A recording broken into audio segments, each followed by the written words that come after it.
থেকেই ভারতবর্ষ ছিল একটি ঐতিহ্যমণ্ডিত সম্পদশালী দেশ। মায়া, মমতা, ভালোবাসার বন্ধনে আবদ্ধ ছিল ভারতবাসীর মন। সুখ, দুঃখ, বিপদ, ঝঞ্ঝা সবকিছুর মধ্যেই সদা জাগ্রত ছিল ভারতবাসীর ঐক্যবোধ।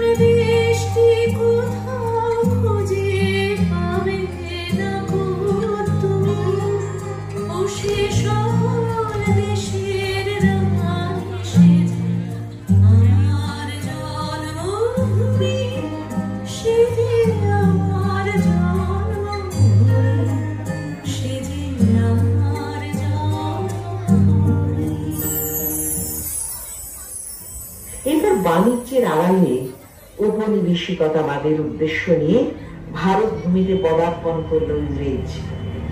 শুরু হল এক নারকীয় অধ্যায়। ত্রাসের সঞ্চার হল দিকে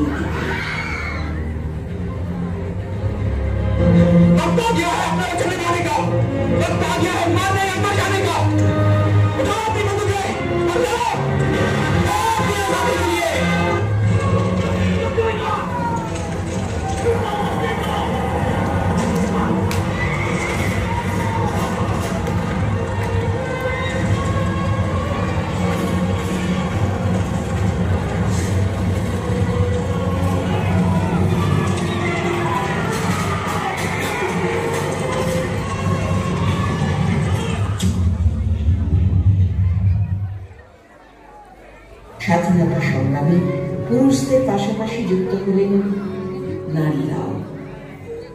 অশিক্ষা অজ্ঞানতার বেড়াজাল ভেঙে শুধুমাত্র ভারত মায়ের দুঃখ মোচনে গ্রাম শহর নির্বিশেষে বহু যুবতী, গৃহবধূ, সন্ন্যাসী এমনকি পতিতারাও যুক্ত হলেন এই সংগ্রামে। স্বাধীন দেশে নতুন সূর্যোদয় দেখায় চাঁদের লক্ষ্য। সংগ্রামী তারা, সেই নারীরা।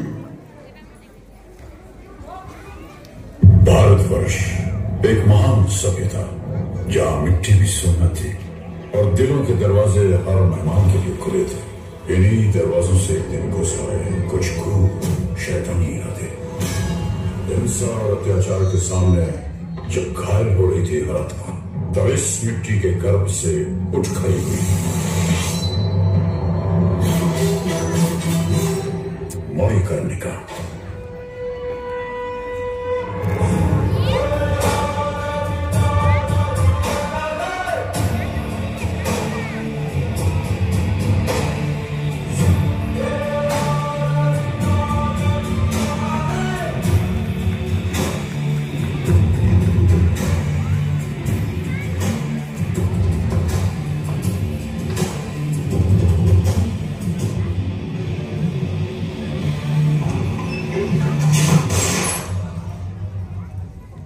देश से है प्यार तो हर पल ये कहना चाहिए, मैं रहूं या ना रहूं भारत ये रहना चाहिए।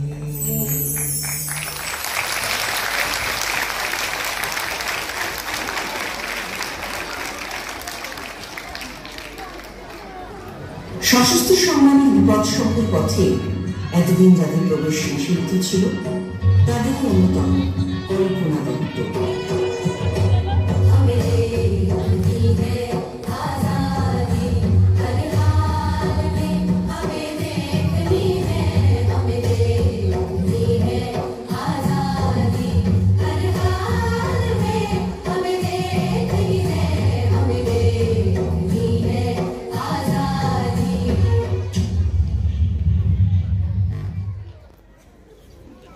দেখতে ভালোবাসতেন প্রীতিলতা বন্দ্যোপাধ্যায়, আর তার সেই স্বপ্ন ছিল ভারত মাতাকে স্বাধীন করবে।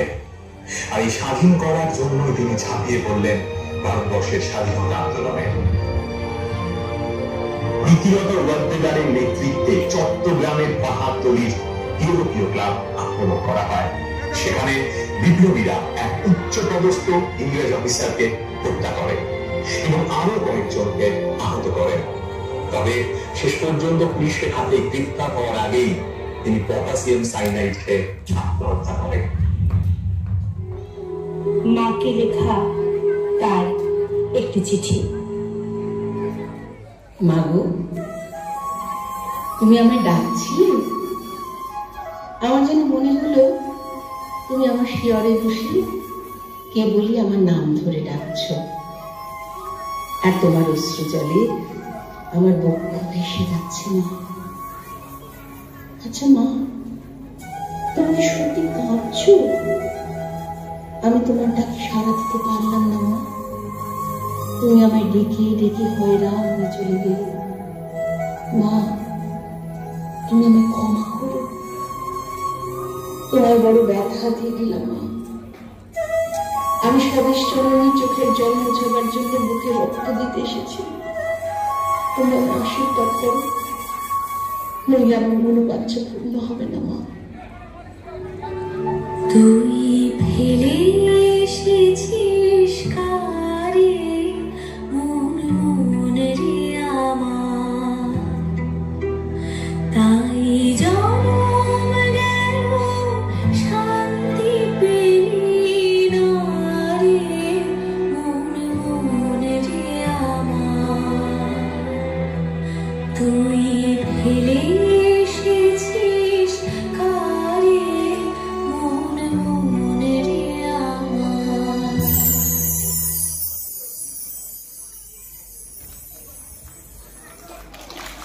इतिहास का वह स्वर्णिम दिन जब 21 साल की एक भारतीय लड़की की हिम्मत ने अंग्रेजों के होश उड़ा दिए थे।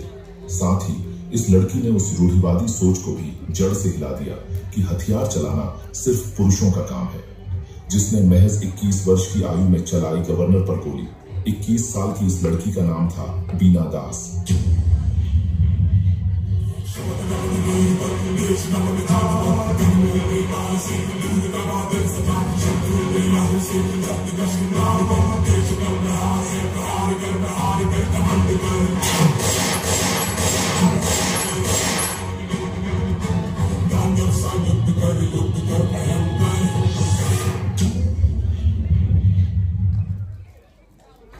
বাংলার বীর কন্যা মাতঙ্গিনী হাজরা।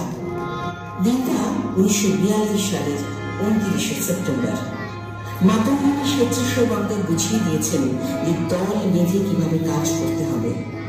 শোভাযাত্রা করে 5 দিক দিয়ে হাজার হাজার মানুষ জাতীয় পতাকা হাতে এগিয়ে চললেন।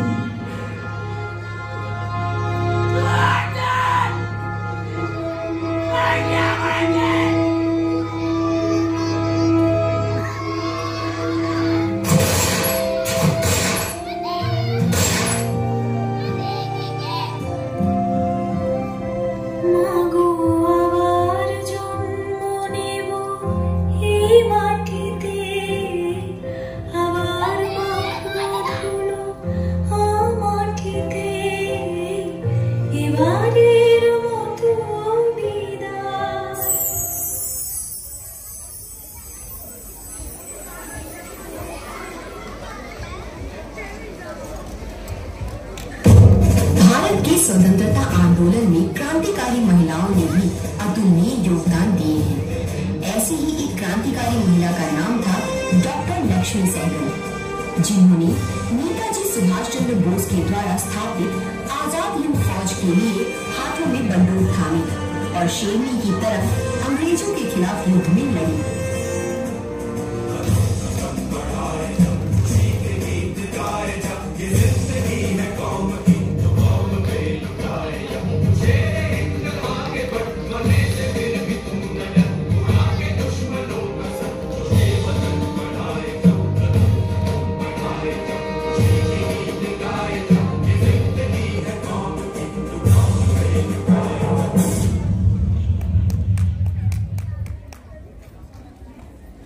দেশের মাটি দেখবে আকাশ শিকল যাবে ছিঁড়ে, দেশের মানুষ স্বাধীন হবে ইনকলাবের ভিড়ে রে, ইনকলাবের ভিড়ে। লক্ষ্য শুধুই স্বাধীন ভারত, আলোর মিছিল ভাঙবে গরদ, চড়ছে যে বিপ্লবের পারদ, আগুন ভরা বুকে ভালোবাসি পড়তে ফাঁসি স্বাধীনতার সুখে, স্বাধীনতার সুখে।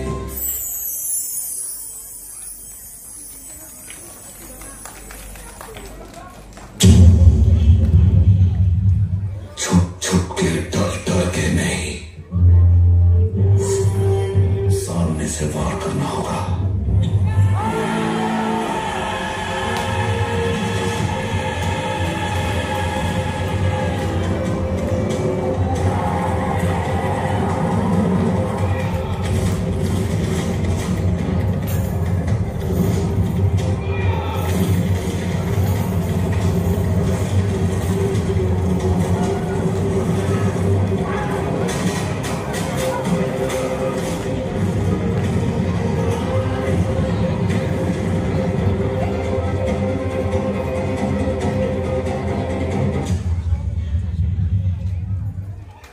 দীর্ঘ 200 বছর পর রক্তক্ষয়ী সংগ্রামের পর এলো স্বাধীনতা।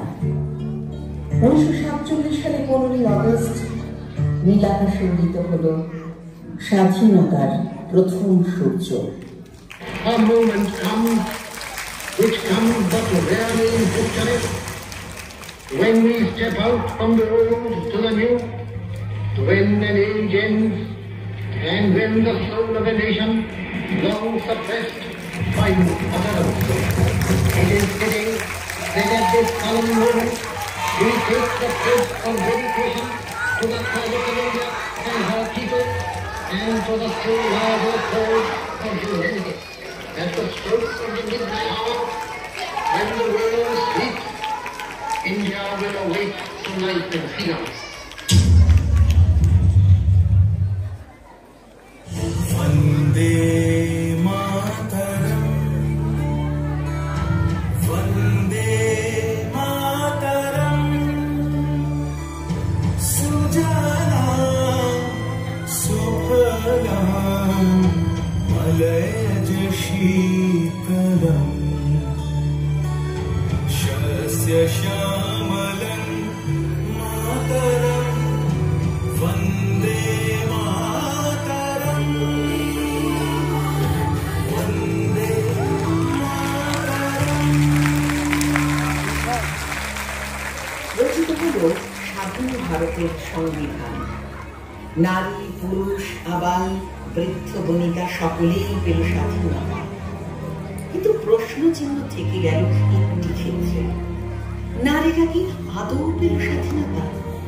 যে অদম্য ইচ্ছা শক্তি আর দৃঢ়তা নিয়ে তারা লড়েছিল স্বাধীনতা সংগ্রাম, সেই স্বাধীনতা কি তাদের ন্যায্য বিচার দিল বর্তমানে? এই একবিংশ শতকের নারীরা কি এখনো নির্যাতিত, নিপীড়িত হয় না? বন প্রথার মতো রীতির আড়ালে এখনো কি নারী হত্যা হয় না? পৃথিবীর আলো দেখবার আগেই কন্যা সন্তানকে কেন বিসর্জন দেওয়া হয়? এই প্রশ্ন চিহ্নগুলি এখনো জলজল করছে ভারতীয় সমাজ ব্যবস্থায়। তবে কি তাদের সংগ্রাম থামেনি? যদি তাই হয়, তবে ভারতীয় নারী সমাজ এই বৈষম্য নিরসনের সংগ্রামে প্রস্তুত। জয় হোক নারী জাতির, ঈশ্বর তাদের সহায় হন। আমরা নারী, আমাদের জয় অনিবার্য।